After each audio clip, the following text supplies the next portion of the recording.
अस्सलाम वालेकुम स्टूडेंट्स। आज का हमारा टॉपिक है डिफॉरेस्टेशन। बायोडाइवर्सिटी में डिफॉरेस्टेशन क्या होती है, इसके डिफरेंट कॉजेज़ होते हैं, क्या अफेक्ट होते हैं बायोडाइवर्सिटी पे, वो हमने स्टडी करना है। तो फर्स्ट हम देखते हैं डिफॉरेस्टेशन होती क्या है। डिफॉरेस्टेशन कहते हैं क्लियरेंस और clearing is the removal of forest. Means कि कोई भी एक एरिया पर अगर फॉरेस्ट है तो उस एरिया को क्लियर कर देना, कटिंग कर देना डिफरेंट ट्रीज़ वगैरह की जो भी फॉरेस्ट में है। Example of deforestation include conversion of forest land to the farms. Simply आप इसमें एग्जांपल कह सकते हो, जो फॉरेस्ट लैंड है उसको फार्म्स वगैरह में कन्वर्ट कर देना डिफरेंट रेंचेस या अर्बन यूज़ के लिए। अब इसके कॉजेज़ डिफरेंट हो सकते हैं डिफॉरेस्टेशन के। तो कॉजेज़ क्या हो सकते हैं? ज़्यादातर फॉरेस्ट के डिफॉरेस्टेशन किस लिए की जाती है? एग्रीकल्चर पर्पस के लिए। मीन्स के अगर कोई फॉरेस्ट लैंड है उसको क्लियर कर दिया जाता है, वहाँ पर एग्रीकल्चर की जाती है, खेती बाड़ी वगैरह। Poor farmers cut down trees और burn it and start agriculture. जो गरीब किसान वगैरह होते हैं वो दरख्तों वगैरह को काट कर उसको जलाते हैं। मीन्स के एज अ ईंधन उनको यूज़ करते हैं, जलाने के काम आते हैं। और इसके अलावा जो लैंड होती है उसको एज एग्रीकल्चर के लिए यूज़ करते हैं। इंटेंसिव और मॉडर्न एग्रीकल्चर, जो मॉडर्न एग्रीकल्चर की टेक्निक है उसके लिए लार्ज स्केल पर डिफॉरेस्टेशन की जाती है। It is principal cause of deforestation in some countries. तो जो ये मेन हमने कॉजेज़ पढ़े हैं, इसमें एग्रीकल्चर का ही एक कॉज है ज़्यादा। तो डिफरेंट कंट्रीज़ में ये डिफॉरेस्टेशन के मेन कॉज है। अमेरिका में 35% डिफॉरेस्टेशन इस वजह से हो रही है, एशिया में 50%, अफ्रीका में 70%। ये कुछ कंट्रीज़ के लिखे हुए हैं।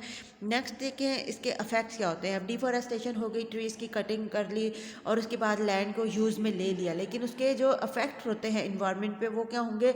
फर्स्ट है soil erosion. Soil erosion, the soil get washed away with the rain water on slopy areas in the absence of trees leading to the soil erosion. Soil erosion में ये होगा कि जो सॉइल होती है वो वॉश आउट हो जाती है। अगर हैवी रेन होती है उसके साथ जो सॉइल की ऊपर वाली लेयर होती है अर्थ की, वो उसके साथ पानी, बारिश के पानी के साथ बह जाती है, जिसकी वजह से, और जो ऊपर वाली लेयर होती है वो फर्टाइल लेयर होती है सॉइल की, ठीक है। तो वो वहाँ पर ज़मीन में जो फर्टिलिटी होती है, ज़रखेज़ी होती है, वो ख़त्म हो जाती है और वहाँ पर बहुत कट्स पड़ जाते हैं ज़मीन पर, तो उसको कहते हैं soil erosion. Expansion of desert, expansion of desert मतलब कि अगर एक एरिया से अगर आप लोगों ने ट्रीज़ कट कर दिए हैं, डिफॉरेस्टेशन हो गई है, तो वहाँ पर कोई भी ट्रीज़ वगैरह नहीं ग्रो करेंगे, तो वो एरिया जो होता है आहिस्ता आहिस्ता डेजर्ट में कन्वर्ट होता जाता है, जिसकी वजह से जो डेजर्ट का एरिया है वो टाइम टू टाइम एक्सपेंड करता जाता है। थर्ड है डिक्रीज इन रेनफॉल। ये आप सबको पता होगा कि जो दरख्त वगैरह होते हैं वो बारिश बरसाने का सबब बनते हैं। तो जैसे जितने दरख्त कम होते जाएंगे डिफॉरेस्टेशन की वजह से, उतना ही जो रेनफॉल है उसकी रेशो कम होती जाएगी, रेनफॉल डिक्रीज़ होता जाएगा। तो ये एक इफेक्ट हो जाएगा इन्वायरमेंट पे। Loss of fertile land, loss of fertile land means कि जो सॉइल की जो फर्टिलिटी होती है, फर्टाइल लैंड होती है, वो ख़त्म हो जाएगी रेनफॉल के। जैसे मैंने पहले भी बता दिया था कि सॉइल इरोजन की वजह से तेज़ जब बारिशें होती हैं तो बारिश के पानी के साथ जो ज़मीन की ऊपर वाली लेयर होती है वो भी बह जाती है, तो वही लेयर जो होती है वो फर्टाइल होती है। तो जब इस तरह की कोई सिचुएशन होती है डिफॉरेस्टेशन की वजह से, तो जो सॉइल फर्टाइल लैंड होती है वो ख़त्म हो जाती है। इफेक्ट ऑन क्लाइमेट, क्लाइमेट पे इफेक्ट करते हैं। क्लाइमेट कहते हैं आबो हवा को। आबो हवा को किस तरह से अफेक्ट कर रही होती है कि एक तो ग्लोबल वार्मिंग वगैरह हो रही होती है।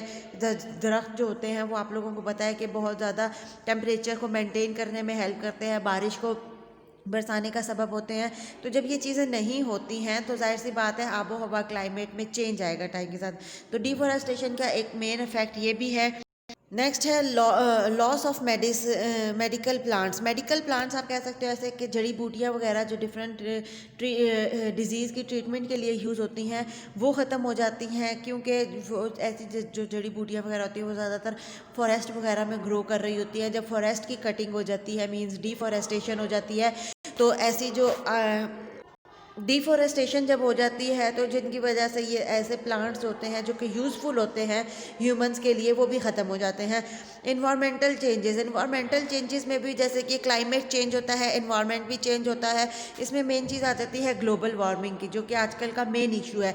ग्लोबल वार्मिंग क्या होता है कि जो कार्बन डाइऑक्साइड है उसकी अमाउंट ज़्यादा हो जाती है, और उसकी वजह से क्या होता है कि ज़मीन तक जो टेम्परेचर सन की रेज़ आ रही होती हैं वो रिफ्लेक्ट करके वापस नहीं जा रही होती, वो ज़मीन पर ही रह जाती हैं। कार्बन डाइऑक्साइड की अमाउंट की ज़्यादा अमाउंट की वजह से, जिसकी वजह से ज़मीन का जो टेम्परेचर है वो डे बाय डे इंक्रीज़ करता जाता है, तो उसको कहते हैं ग्लोबल वार्मिंग।